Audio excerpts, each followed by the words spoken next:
பெரிவாச்சரணம். ஸ்ரீ லலிதாரகசகஸ்ரநாமத்தில் வாக்தேவர்கள் அம்பிகையின் நாமங்களாக அனுகிரக நாமங்களாக சொல்லிக்கொண்டு பஞ்சப்ரேத மஞ்சாத சாயினி என்று அழகாக அற்புதமான தத்துவத்தை சொல்லி வைத்தார்கள். அடுத்ததாக இன்னும் ஒரு அற்புதமான ஒரு நாமம். ஓம் பஞ்சம் ஞை நமஹ. ஓம் பஞ்சம் ஞை நமஹ. இதில் என்ன நாமம் அம்பிகைக்கு அப்படின்னா பஞ்சமி அப்படின்னு சொல்லக்கூடிய ஒரு நாமம். சிறிதாக இருந்தால் இதற்கு பொருள் பார்த்தோம் அப்படின்னா அவ்வளவு பொருள் சொல்ல வேண்டியதாக இருக்கும் அப்படின்னு சொல்லுவாங்க. முதல்ல எப்படி சொல்லலாம் அப்படின்னா சதாசிவன் அப்படிங்கிற மூர்த்தியை சொல்லும் பொழுது 5ஆவதாக சொல்லுவார்கள். அப்போ அவருக்கு பஞ்சமர் அப்படின்னு பேர். அப்போ அவருடைய மனைவியாக இருப்பதால் இவளுக்கு பஞ்சமி என்று பெயர் என்று சொல்வார்கள்.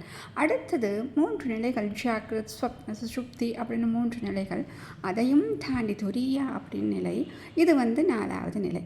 அடுத்தது அதற்கும் அடுத்ததாக ஒரு நிலை இருக்கு இல்லையா, துரியாதீதம் அப்படின்னு சொல்லிட்டு, அந்த துரியாதீதம் அப்படின்னு சொல்லக்கூடிய 5வது நிலையாக இருக்கக்கூடியவள் இந்த பஞ்சமி என்று சொல்கிறார்கள். அடுத்தது மோட்சம் சம்பந்தமான ஒரு விஷயம் சொல்லுவாங்க. சாலோக்கியம், சாரூபியம், சாமீப்பியம், சாயுஜ்யம் அப்படின்னு சொல்லிட்டு அடுத்ததாக இதை தாண்டி கைவல்யம் அப்படின்னு சொல்லக்கூடிய நிலையாக இவள் இருக்கிறாள். சரி, அடுத்தது இதை பிரிச்சோம் அப்படின்னு இந்த பஞ்சத்தை பஞ்சமி அப்படின்னு சொல்லி பிரிக்கிறோம். அப்போ இந்த பதத்தை பிரிக்கும் பொழுது இது சொல்லக்கூடிய மகாரம் அப்படின்னு சொல்கிறோம் இல்லையா, மீன் சொல்கிறதுனால மகாரத்தில் தொடங்கக்கூடிய 5 விஷயங்களை சொல்கிறார்கள். இப்போ இந்த மகாரத்தை சொல்லும் பொழுது என்ன சொல்லுவாங்க அப்படின்னா வாராகி அப்படிங்கிற ஒரு தெய்வத்தை இதை சொல்கிறார்கள்.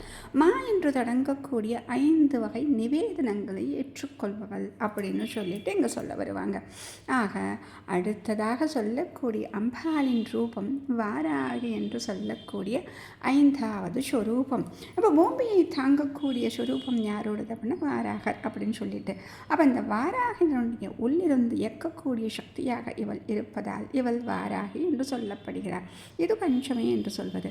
அடுத்தது 5 ரத்னத்தின் அம்பிகையில் என்ன சொல்லுவாங்க அப்படின்னா 5ஆவதாக இவள் இருக்கிறாள் என்று சொல்வார்கள்.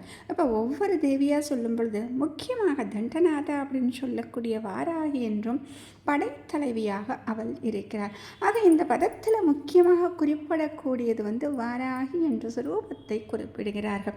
ஏன் அப்படின்னா நிறைய பேர் இதற்கு தொடர்புடையதாக அழகாக சொல்லி இருக்கிறார்கள். அப்போ நிறைய பார்க்கணும் அப்படின்னா எங்கே பார்க்கணும், அபிராமி அந்தாதி, சௌந்தரிய லகரில். இப்போ அபிராமி அந்தாதியில் பட்டர் சொல்லும் பொழுதும் 2-3 பாடல்கள் சொல்கிறாரு. பைரவி, பஞ்சமி, பாசாங்குஷி, பஞ்சபாணி அப்படின்னு சொல்லிட்டு வராகி என்று திருநாமங்கள் செப்புவரேன்னு முடிக்கிறார். அப்போ இந்த வராக உருவத்தில் இருக்கக்கூடியவள் அப்படின்னு சொல்லிட்டு சொல்கிறார். இன்னொரு பாடல் சொல்லும் பொழுது நாயகி, நான்முகி, நாராயணன் அப்படின்னு ஆரம்பித்து வாராய சூலினி மாதங்கி அப்படின்னு சொல்லி பழப்புகழ் உடையவளாக சொல்லி சரணம் அரண் நமக்கே என்று சொல்கிறார். அடுத்ததாக திருமூலர் அழகாக திருமந்திரத்தில் சொல்லுவார். அதாவது இந்த வராக முகத்தினுடைய பதத்தினால் அப்படின்னு சொல்லிட்டு ஆரம்பிக்கக்கூடிய வார்த்தைகளாக சொல்லுவார். வராக முகத்தி பதத்தினால் ஈன வராகம் இடிக்கும் முச்சலத்தோடு ஏனை உழுவடை ஏந்திய வெண்ணகை ஊனம் அற உணர்ந்தார் உலத்தோங்குமே அப்படின்னு அழகாக சொல்லுவார். இந்த ஊனம் மர உணர்ந்தார் அப்படிங்கிறது தான் முக்கியமான ஒரு விஷயம். குற்றமற்ற ஊன் உடலை கடந்து தியானிப்பவர்கள் உள்ளத்தில் சிறந்து விளங்குபவளாக இந்த வாராகி இருக்கிறார். ஆக இந்த வாராகி சொல்லும் பொழுது முக்கியமான ஒரு விஷயத்தை சொல்லுவாங்க. இவளை பிரார்த்தனை செய்ய செய்ய வெற்றியை கொடுப்பவளாக இருக்கிறாள். இப்படி போற்றப்படுபவள் இந்த பஞ்சமின்னு சொல்கிறது இப்படி மட்டும் கிடையாது, பழங்காலத்திலும் இருந்தே போற்றப்படக்கூடியவளாக இருக்கிறாள் சொல்கிறாங்க. அப்போ அந்த பழங்காலத்தை சொல்லும் பொழுது திருப்புகழ் அழகாக சொல்கிறார்கள். அந்த வேல் 2 அப்படிங்கிறத 727வது திருப்புகழ் சொல்லிக்கிட்டே வரும் பொழுது நீல சுந்தரி, கோமலி, நீடு பஞ்சமி அப்படின்னு சொல்லிட்டு அழகாக சொல்லிகிட்டே வருவாங்க. இதில் நீடு பஞ்சவி அப்படின்னு சொல்லுவாங்க. அதாவது இந்த பஞ்சமி அப்படிங்கிறத பஞ்சவி அப்படின்னு சொல்லுவாங்க. அப்போ சிறந்த 5வது சக்தியாக அனுக்கிரக சக்தியாக இந்த பஞ்சமி இருக்கிறாள் அப்படின்னு சொல்கிறது. அடுத்தது சிறுவாவூர் ஸ்தலத்து திருப்புகழில் சொல்லும் பொழுதும் இப்படி தான் அழகாக இதை பற்றி சொல்கிறார்கள். வாராகியினுடைய உருவம் எப்படி இருக்கும் அப்படின்னா பழங்காலத்திலிருந்தே இருக்கிறது.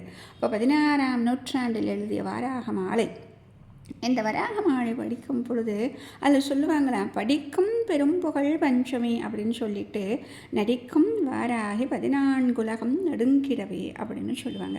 அப்போ இந்த வாராகியை சொல்லும் பொழுது 2 இடங்களில் இவளுக்கு கோவில் உண்டு. ஒன்று காசியில், இன்னொன்று தஞ்சை பெரிய கோவிலில். இந்த தஞ்சை பெரிய கோயில் நம்ம வாராகின்னு சொல்லிட்டோம். இந்த வாராகியை சொல்லும் பொழுது என்ன சொல்கிறோம்? அம்பிகையின் போர் தளபதி. அது மட்டும் கிடையாது, ராஜராஜ சோழன் எப்பொழுது எந்த காரியத்தை தொடங்கினாலும் வாராகியை வழிபட்டு தொடங்குவாராம். அவருக்கு முக்கியமான தெய்வமாக இந்த வாராகி இருந்திருக்கிறார். செய்யும் போரில் ஜெயத்தை கொடுத்து கொண்டிருந்தால் இந்த வாராகி. அதனால தான் ராஜராஜ சோழனின் வெற்றி தெய்வம் என்று இவளுக்கு பெயர் ஒன்று. இன்றும் அந்த வாராகி கேட்டதை கொடுக்கக்கூடியவளாக இருக்கிறாள் அப்படின்னும் இன்னும் அந்த கோயிலுக்கு போயிட்டு வரவங்க சொல்லுவாங்க.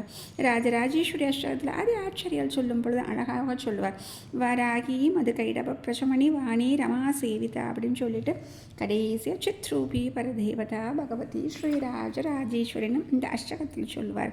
ஆக அந்த சித் சுரூபம் ஆனந்த சுரூபமாக அவள் இருக்கிறார்.